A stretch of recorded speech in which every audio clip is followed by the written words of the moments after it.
In the future, humans don't go outside anymore and instead send out androids called surrogates to go through their daily routines. People control their surrogates from the comfort of their homes by using special chairs that connect them to the androids through neuropathic signals. If the surrogate is damaged, the person doesn't feel any pain, but they do experience all the pleasures the surrogates engage in. This allows people to make their surrogates all kinds of crazy stunts. They also can choose how they look, and now everyone on the streets looks young and beautiful. Crime and sickness quickly go down and society is losing its hate.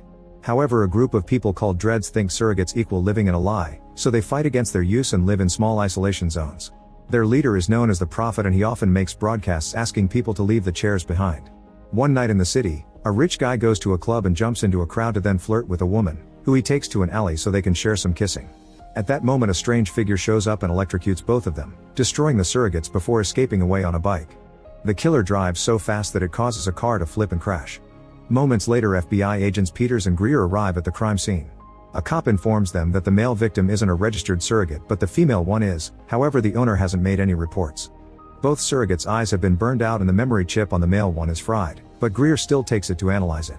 Then the agents get into the apartment of the female surrogate's owner, only to find him dead with a bleeding nose. When they check the controllers, they discover that the last thing the female surrogate saw was her partner's eyes burning down before the feed was cut off. Afterward, Greer goes home and gets a glass of water to himself, confirming he also uses a surrogate. While the android parks itself in the closet, the real Greer leaves the control chair and enters a kid's room, where he stares at a picture of him with his wife and their child. Next, he checks on his wife Maggie, who communicates with him through her surrogate. Greer wants to take a vacation without using the android bodies. He wants to travel for real. He also points out they haven't actually been together for a while, only their surrogates meet each other, and Maggie says it's better this way. The next morning, some students find Jared dead and covered in blood on his chair, meaning he was the person behind the destroyed male surrogate. Moments later, Greer's boss Andrew shares the details with the agents. 2 people have died because of an attack received by their surrogates. Later, Greer and Peters check the footage from the surrogates' memories and notice a man with a weapon, so they conclude this was probably homicide. Then they get a call informing them that Jared was the son of Lionel, the father of surrogacy.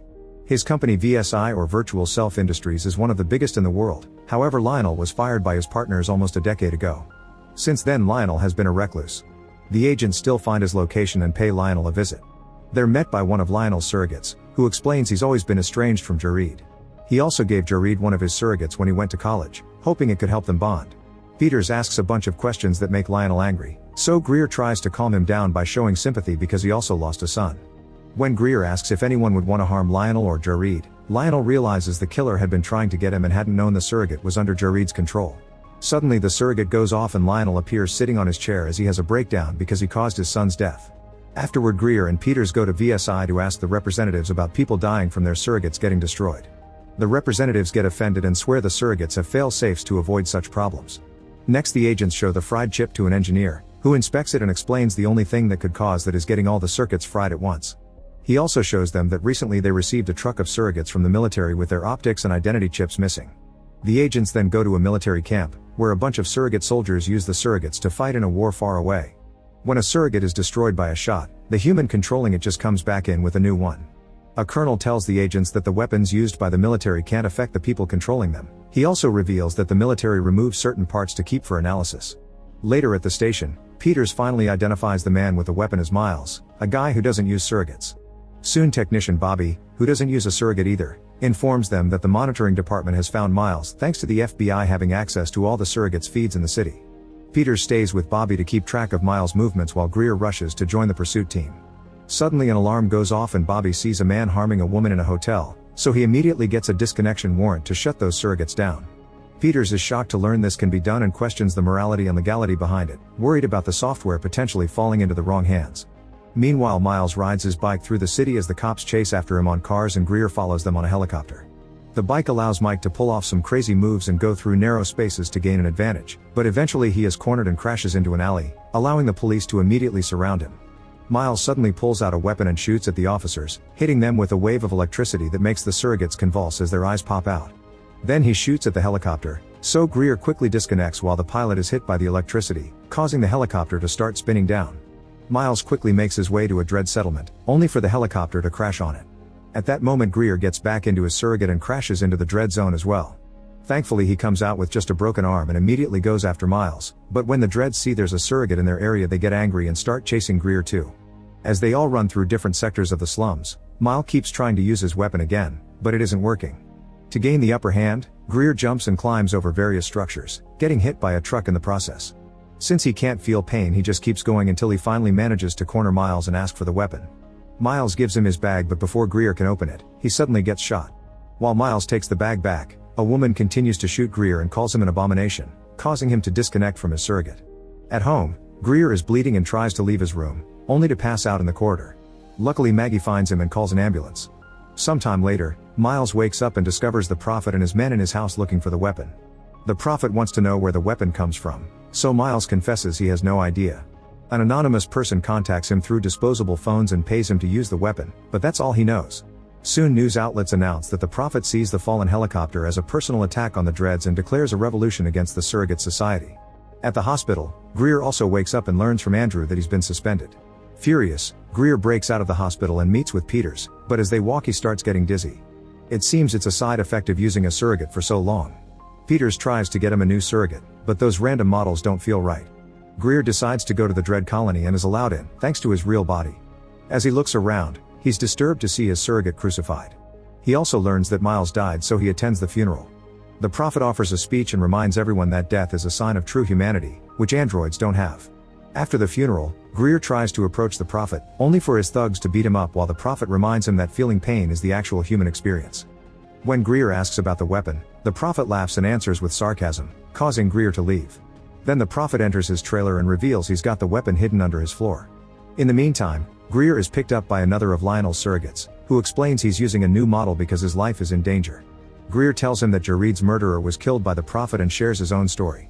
His son died in a car accident, and there's nothing worse in the world than a parent outliving their child.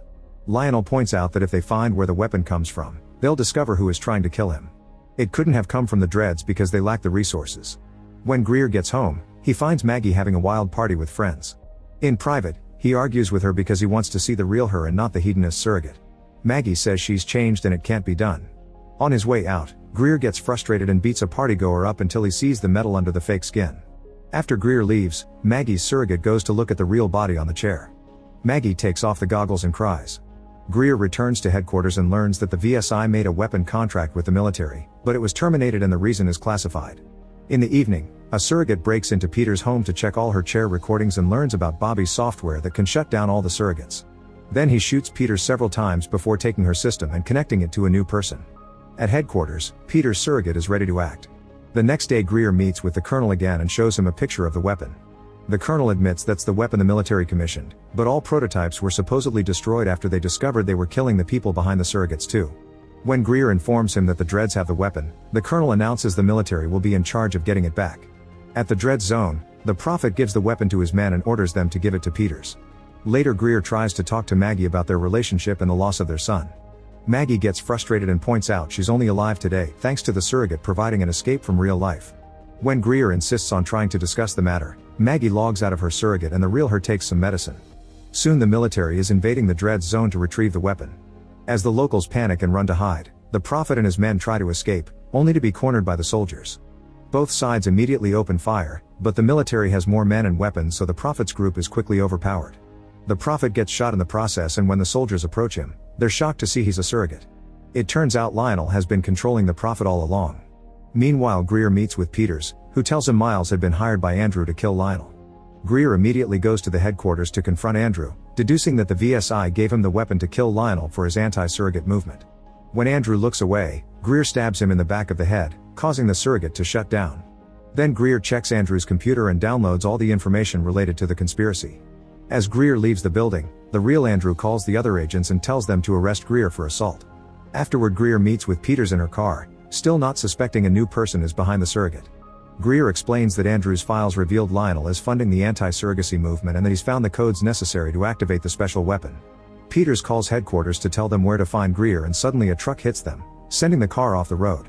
As Peters walks away with the weapon and the access codes, Greer goes after her and a brutal chase begins that causes many accidents and lots of destruction on the streets.